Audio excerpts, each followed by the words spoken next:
welcome to the Cornwall Reports news briefing for Wednesday, the 8th of February. The local media headlines today.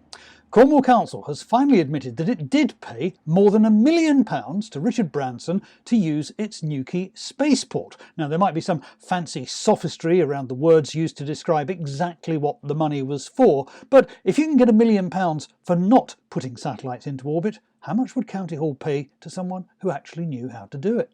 Still, it's good to know that the billionaire tax exile won't be out of pocket after last month's disappointment. But the council is now at risk of more reputational damage for its misleading and incomplete answers. Come on, auditors, do your job.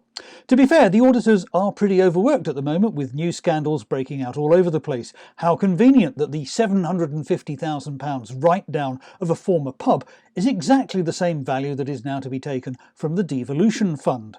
And people living in a small rural community north of Helston are worried what Cornwall's planners might do next week when they consider granting permission for another Hot Rocks geothermal power station.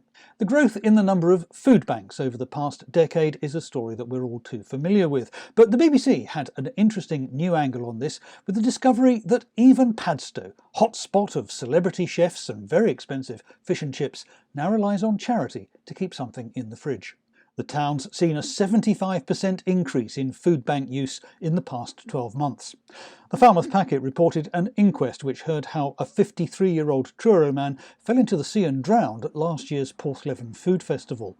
The Cornish Times says St Cleer Parish Council is among those objecting to the relocation of kennels for the East Cornwall Hunt. Pirate FM warned dog owners to watch out for sheep, and finally Cornwall Live told us about some of the things that turn up at household waste centres. And those are the local media headlines for now. Thank you very much for watching. Please share this video on social media. I'll be back again tomorrow. See you then. Bye-bye.